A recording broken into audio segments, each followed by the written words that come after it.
Hi, welcome back to my channel. In this video, I'm going to be talking about the 93 books that I read in 2022.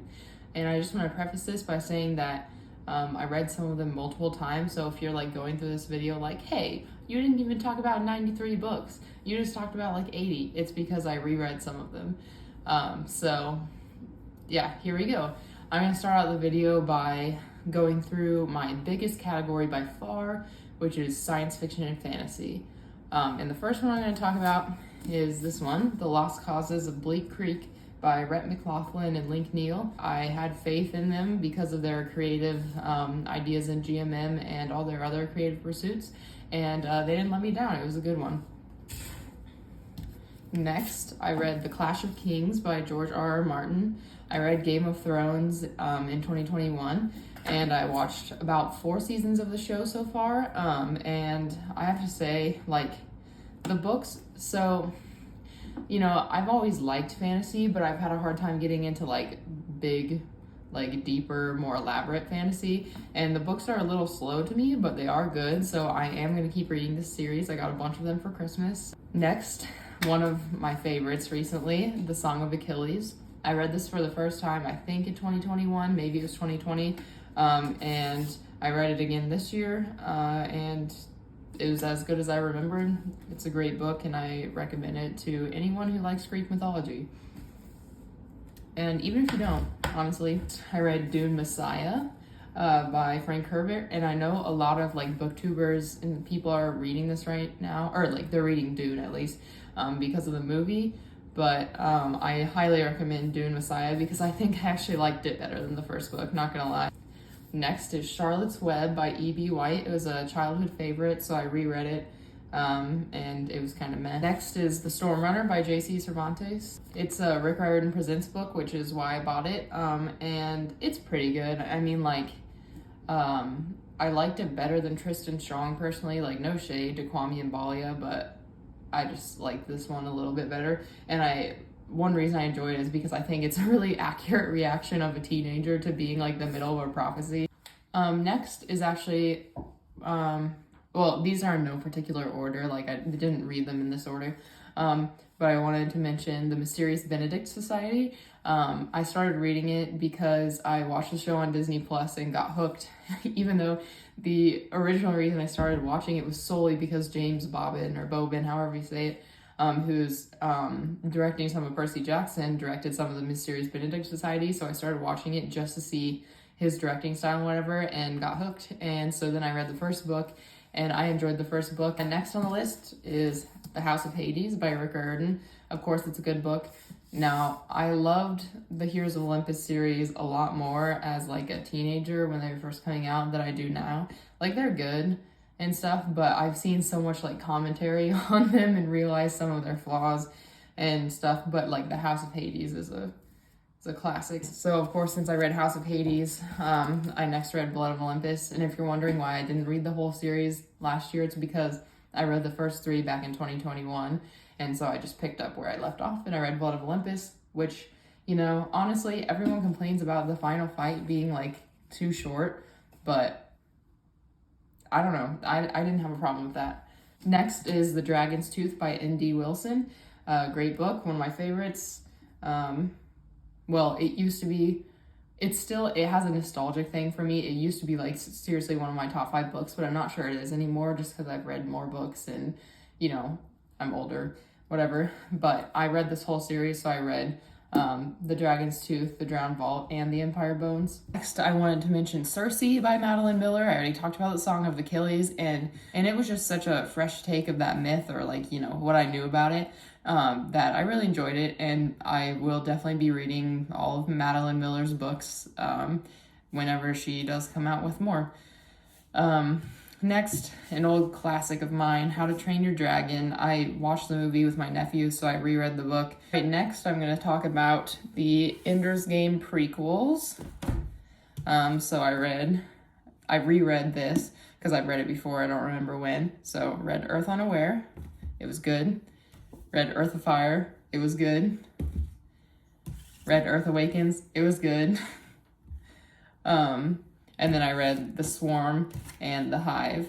And like these books are so Orson Scott Card. Like, you know, he definitely has a style. And that's like a little quirky, and I just love how he passes the story around between like all these narrators and characters, and then it just like comes together. And I think he and Aaron Johnston did a really good job with these prequels, and I can't wait for the third book of the Second Formic War to come out, because I really want to know, like, obviously, technically we know it happens because of Ender's Game, but like, I want to know more. So next to more Orson Scott Card, this is probably, at least right now, and so like for a long time when people would ask me what my favorite book was, I would just say Ender's Game, because it was one of my favorites and probably my favorite, but I have a hard time choosing favorites. But I reread this year, and I love it so much, and I think it might actually be my all-time favorite book, Ender's Shadow. So yeah, I reread that, and then I reread all of them. So I read Shadow the Hegemon and Shadow Puppets. And as you can tell from the themes of some of these, I've read them a few times. And then I read Shadow the Giant and Shadows in Flight. I just want to say a note about this book. The first time I read it, I really hated it. I thought it was terrible. Not writing wise, but just, I was really sad for the characters and whatever. Second time I read it, I was like, okay, it makes sense, you know, like I wasn't super mad about it. And then I got this, which came out in 2021, I'm pretty sure. And it's the last installment of that series. And I was slightly disappointed. Like, was it a good book? Mostly. It was interesting. Like, he definitely, like, Orson Scott Card has a way of writing things that are definitely interesting. It's just sometimes the direction he takes things, I'm like, oh. So yeah, I'm not gonna say like, oh, 5-star book, maybe not even 4, but like 3.5. It was well written. Next, I have Icefire by Chris DeLacy. And the first book in this series is The Fire Within. And I reread it in 2021, and so I picked up here. This is another book series that I really loved when I was like in high school. And I would like reread it a lot, and I read the whole series, and I came back to it, and it's like good, but not as good as I remembered. Not to the level of How to Train Your Dragon, which I like really didn't enjoy that much. This time around, I did enjoy these. Firestar, next one, but just not as much. Then The Fire Eternal, and then Darkfire. And I don't own Fireworld or whatever the last one is. So I didn't get to reread those, but I might do it this year if I find them at the library. All right, so the last books in the sci-fi and fantasy genre are the Tunnels series. I reread the whole thing. I have the first 3 books, Tunnels, Deeper, and Freefall, and then the rest of them are on my Kindle. And I have to say, like, I started out and I was like, I remembered that Tunnels starts a little slow, and I was accepting of that, whatever. And then I was going through and reading. And then, honestly, like, the last book, Terminal, like, the other 3 are Closer, Spiral, and Terminal. I can't say that. But I saw people online when I was buying it on Kindle, and they were like, oh, this is such a disappointing end, and the authors must have really run out of ideas. And honestly, yeah, I was a little disappointed, but like, I know I read it when it came out, and I don't remember being that disappointed. My next biggest category is realistic fiction. So we're just going to start with what's on top, which is the book I read on my Kindle, which is Extremely Loud and Incredibly Close. When I started college, like my freshman year, this was like my favorite book, and I read it a few times. The movie always makes me cry, and I still really love the movie. And I do like the book still. It's just like the emotional impact is slower, and I think and the ending is different. And while I do appreciate the realisticness of the book ending, and I do like a lot of things about the book, I think I like the movie a little bit better. And I literally never thought I'd say that, but I think I like it a little bit better, and I'm sorry. Next in my realistic fiction stack is The Help by Catherine Stockett. I know this book in movies kind of controversial, but I actually appreciated the book for the fact that it was less white saviory than the movie. It was a good book. I enjoyed it. and I read it pretty fast. So next is Things Are Falling. The Opposite of Always by Justin A. Reynolds. I got this book at a library book sale for like $1, and so of course I had to get it because also the author signed it. So I was like, yeah. Was it amazing? No. Was it good? Yes. And anyone who's read this, or if you read the summary, like you look it up or something,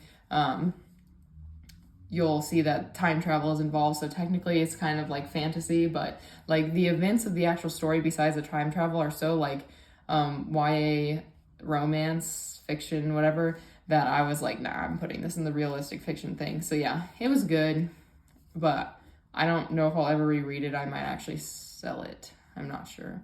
Next on the list is one of my all-time favorite books, Bridge to Terabithia. I love this book. I love the movie, and I reread it maybe every year. After that, Stargirl. I had seen the movie on Disney Plus and was like, this could be a good book. And yeah, it was. I really like Jerry Spinelli. Actually, his books are so short and sweet. And this book, What I Carry, was probably maybe one of my favorites of 2022, actually. It's by Jennifer Longo, and it's really great. Like, look at this cover. It's beautiful.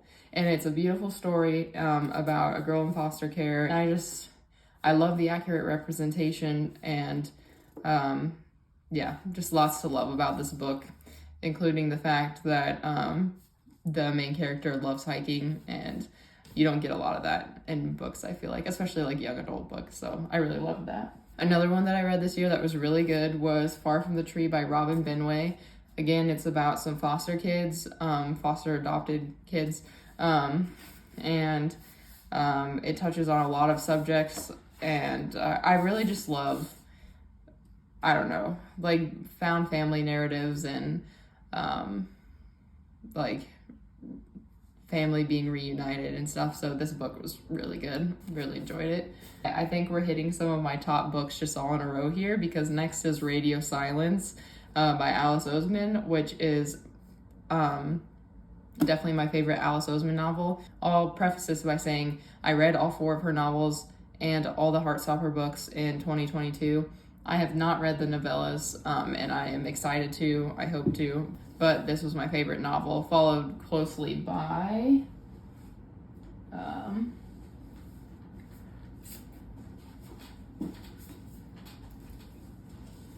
I Was Born for This by Alice Oseman.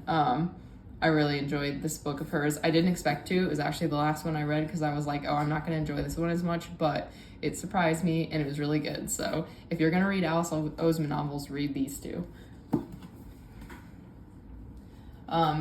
With the Alice Oseman theme, Loveless is next. It was my least favorite of all her novels, and I don't say this to offend anyone, of course, but like, I didn't enjoy it as much as I enjoyed the other books. I liked it. I recognize that it's a really important story to tell, and I love that she told it and that it resonates with so many people. I just personally, like, it didn't resonate with me, and it was a little slow. And so, yeah, I didn't enjoy it as much. Will I ever reread it? Maybe. Not sure. I'm definitely going to keep it, because how can you have an Alice Oseman collection without Loveless, obviously? But it might be a while before I reread it.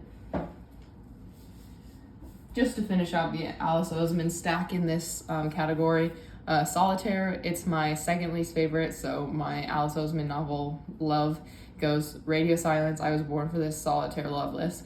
I felt like you could tell it was written by a 19-year-old, which is sometimes stuff I find in my own writing, where I'm just like, yeah, I could do this better or more realistically. But it was really unique, and I liked the Nick and Charlie and Tori content, so yeah. Okay, again, I'm gonna talk about one of my favorite books. I didn't read it for the first time this year. I read it for the first time sometime in college, I think, and I really love it, and it's really good, and Noah is probably one of my favorite characters in general, even though I don't think about him that often, but every time I go back to this book, I'm like, yes, I love Noah. And just the way Jandy Nelson writes is so unique, and I love it. So that book, read it. I'll Give You the Sun, in case I'll Give You the Sun. It's kind of a weird cover, and I don't love it, but anyway.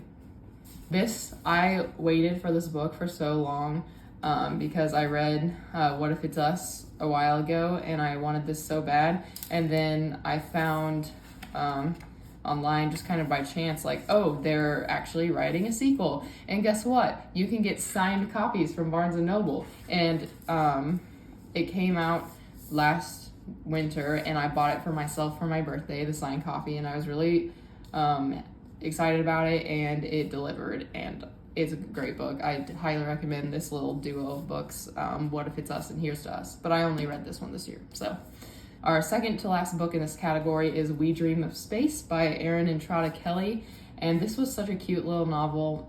It's definitely kind of more middle grade, or like, you know, older elementary, whatever middle grade means. I always think middle school, but I know that might not be the exact definition. But yeah, I recommend it. It's a Newbery Honor Award book, and it definitely earned it. And yeah, I really enjoyed it. It's a really fast read too. So if you're looking for a fast read that's not a comic or something, then this is for you. Last in this category is probably actually one of my least favorites that I read this year. This is, in case you're wondering, because this is like gigantic, it's 4 books in one. And it's the Homelander series by Andrew Clavin, or Clavin, however you say it. So I used to read this in high school. I think I read the series twice in high school, and I liked it quite a bit. And then, so I went back to reread it, and it just, I didn't love the writing style, and like the story was pretty good, but it's kind of like, you know, Charlie's just the quintessential American teen, kind of, in a lot of ways, and I just found that I didn't really like him as much now. So anyway, I think I'm gonna get rid of this. So now we're moving on to my comics and graphic novels section of this video. And we're gonna start with some of my favorites, which are the Heartstopper graphic novels. So we have the first Heartstopper. I bought this one when the Barnes & Noble opened in my hometown, and I was like, I'm gonna give it a try because I just watched the show and I really, really love the show. And I was like, oh, will the comics be like as good? And yes, of course they are, because I didn't know how heavily the show was based on the comics, but yes, the comics are great, or graphic novels, whatever you want to call them, and I loved them, and I ended up buying all of them. So Heartstopper 2, beautiful. Heartstopper 3, awesome, maybe my favorite one. Heartstopper 4, great. And then the Heartstopper yearbook, which was, not gonna lie, a little bit of a disappointment. Just, I thought it was gonna be bigger and have more content than it did, but that's okay. I still liked it, and I will probably reread it because I just reread Heartstopper a bunch of times and rewatched it a bunch of times because it's just that awesome. So if you've been resisting watching it, don't. It's good, and you should watch it and read it. Definitely read it. So another really good book I read this year in this category was When Stars Are Scattered by Victoria Jameson and Omar Mohammed. It's about Omar, it's autobiographical, and his brother Hassan, who grew up in Kenya. And it's really sweet and just heartfelt, and the illustrations are beautiful, and it's just a really good story, and so I highly recommend it. Next, one of my childhood favorites, Calvin and Hobbes. This is the authoritative Calvin and Hobbes, so it's just kind of a collection of a bunch of stuff from different books. But yeah, I reread this year because, like, what's the year without Calvin and Hobbes, you know? And we have New Kid and Class Act by Jerry Craft. These are kind of middle grade graphic novels, and I really love them. I don't care how old you are, because middle grade books are still good, even as an adult. After that, we have Bloom by Kevin Panetta and Savannah Ganuccio. Not really sure how to say that. But this one, it was good, but the thing is, I read it right after I read Heartstopper, and if you read Heartstopper before this, it's just, this one's disappointing. So like, yeah, it's good. I recommend it to a lot of people who like this type of thing, but don't read it right after you read Heartstopper. Next, another really good one that's really short and sweet by Jin Wong is called Stargazing. And this book went a really different direction than I thought it would, but I really loved it, and it's really sweet. Next, we have Homicidal Psycho Jungle Cat, another Calvin and Hobbes, always recommended. Calvin and Hobbes is just so good. And after that, we go back to some Orson Scott Card for a second with the Ender's Game War of Gifts graphic novel, which I really like because it doesn't just have the War of Gifts in it. It has other like stories from Battle School and Mazer and whatever. So yeah, I really enjoyed those. Then our second to last like little series in this category is the Young Avengers. I don't have all of them. I don't have all the Young Avengers content, so some of it's kind of hard to get or it's expensive because, you know, graphic novels are just expensive, or comics too. But yeah, Young Avengers, I really love it. I've read it 2 or 3 times. And then Young Avengers and Runaways from Civil War. It wasn't quite as good, but I still enjoyed it. Just because I didn't really know the Runaways very much, and I didn't like them as much as the Young Avengers. And then I read the Children's Crusade, the Avengers Children's Crusade, and this one was really good. I definitely recommend Young Avengers and Avengers Children's Crusade to anyone who liked WandaVision. And yeah, or anyone who already reads Marvel Comics, because I don't really that much. It was mostly just Young Avengers got me interested, so yeah. I actually spoke incorrectly because I forgot about the ones that I need to edit in because I don't own them. I read these 3 graphic novels from my local library. One of them was called Odessa, and I can't remember the author's name right now, but it'll be in the picture, and I really liked that one. It was really, really unique. Like, when I started reading it, I thought it was going to be sort of like a realistic fiction type thing, but it actually took it in a totally different direction. I really enjoyed it, even more than I expected to. The second one is Home After Dark. This one was fine. Wasn't anything special, honestly, or at least to me, but it was good. And then the last one was Americana. It's about the story of this like Irish guy hiking the Pacific Crest Trail, and I really loved it because I really like reading and watching hiking stuff. So yeah, I really enjoyed that book.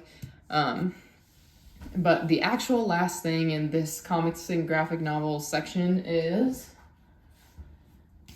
the Umbrella Academy Apocalypse Suite. So I have all 3. I'm pretty sure they're working on a 4th one. And I like the Umbrella Academy comics a little bit. I don't love them. And the show is way better, in my opinion. All right, my last category of all the books I read this year is nonfiction / poetry. And the first one that I want to talk about is North by Scott Jurek. It's about his run to break the fastest known time on the Appalachian Trail, and he didn't hold the fastest known time for like very long, but it's still a good book, and it's really interesting, and I enjoyed, and also was like a little bit scared by seeing this part of the AT that I've never really heard about in the videos and the other reading I've done. So yeah, I think it's definitely a good one to read. Next is the only reason this category is called nonfiction and poetry, because I reread Where the Sidewalk Ends, because I've had it since I was a kid, and my parents got it for me years ago. And I remember like kind of liking these poems when I was a kid, and just like I had a few of them bookmarked and stuff, and then I went back through and read the whole book, and now I'm kind of like, I'm gonna get rid of this. Then we have another Appalachian Trail book, The Unlikely Thru Hiker by Derek Lugo, and this book was great, and I really enjoyed hearing Derek's perspective on the trail and about his experiences, and it's like short and sweet, and it's not too, like, if you're looking for a book about the AT that's like really detailed and hits like every step along the way, this isn't your book, but this hits the big parts, and I really enjoyed reading it. So yeah, and also isn't the cover just awesome? Like, so yeah. Next is The Push by Tommy Caldwell. You might recognize his name from The Dawn Wall, or he's interviewed in Free Solo or like mentioned a few times. So he's friends with Alex Honnold, and all the work that they do together is awesome. If you ever watch any Real Rocks, like anything with Alex and Tommy in it is great, but especially I think Real Rock 14, where they like break the speed record on the nose. That one is awesome. But Tommy's book is great, and in some spots, like honestly heartbreaking. His story is wild. You've heard a little bit of it if you've watched Don Mall, but this book is great, and I like it. Took me a little bit to get used to his writing style, but I really enjoyed it. Next in this nonfiction category is Free Range Kids, second edition by Lenore Skenazy. And I really loved this book. And I know it's like weird that I'm reading this, but like, you know, I work with kids, and I see a lot of like some of the flaws that have come from like some of the helicopter parenting that has happened over the years. And this book gave me ideas of how to help them out and help them grow. And I just really loved it because Lenore Skenazy had this short-lived show called The Worst Mom in the World or something, or The World's Worst Mom, that's what it was, and where she helped parents like let go and let grow, as she says. And that show was really awesome, and I'm really sad that it only got one season because I would have watched it, like all the episodes. But anyway, so Free Range Kids, second edition, great book. For anyone who's looking to help their kids or any kids they know be a little more independent. Next comes Hillbilly Elegy by J.D. Vance. I know this got made into a movie recently, and honestly, I watched the trailer and it made me want to barf. But this book was really good. The trailer's just like kind of cheesy because like J.D. in this book doesn't make it sappy or make it seem like it's amazing, like all the things he did. It's just like what happened to him, and I really love that about the way he writes. And so I definitely recommend this one, and I'll probably reread it at some point because it honestly, like, there's so much about different areas of the U.S. that I feel like I don't know, and this was like a really good one to open my perspective a little bit more. So I really enjoyed it. Now we have Homegrown by Ben Hewitt. I started reading this just because, you know, on YouTube you see some like unschoolers or whatever, and I wanted to read a little bit more about a family who does this. And if you're going into this book, like he makes it sound like it's just like about unschooling basically, but it's really not. It's just kind of about their life, and he talks about how like his sons' lives are so like their lives on their land are so intertwined with like how they school their sons that it's basically the same thing. And I understand that, and I actually like, despite the fact that it's not quite about what I wanted it to be about, I really liked it, and I ended up reading it twice this year. So if you like some sort of like nature-y prose, contemplative prose with some sprinkles of unschooling or whatever, then this book's for you. And that cover is really pretty, so I like it. Next comes Now I Am Known by Peter Mutabazi. I watch him on YouTube all the time, and I found his story and his life inspiring, and so I wanted to read more about it. And if anyone's going into this book thinking it's going to be about his journey with foster care, it's really not. It's about how he got to fostering, and there's very, very little about his actual time as a foster dad, but it was still really enjoyable and just so interesting to hear how some people just find their way in the world. And it's just like so eye-opening to so many things that like I'm so fortunate to have and have experienced. And yeah, it was a good book, and he's a cool guy. So this next one is technically a novel for like middle grade kids, but it's so realistic because it's based on a true story by Ruth and Jack Gruner. And so I put it in this one. It's Prisoner B3087. It's a little like Holocaust book for middle grade kids, and I thought it was really good, and I put it in this category because it just felt real while you're reading it. So yeah, Alan Gratz, he's a good writer. Second to last in this category is Mythos by Stephen Fry. It's a really like, it's, you know, Greek mystery told, and he talks about like things that I barely even knew existed, because my Greek mythology knowledge is like not limited to what's in Rick Riordan's books, but you know, the Greek mythology books that they'll put in an elementary school library, which is when I was reading the most, like Greek mythology, are they leave so much out.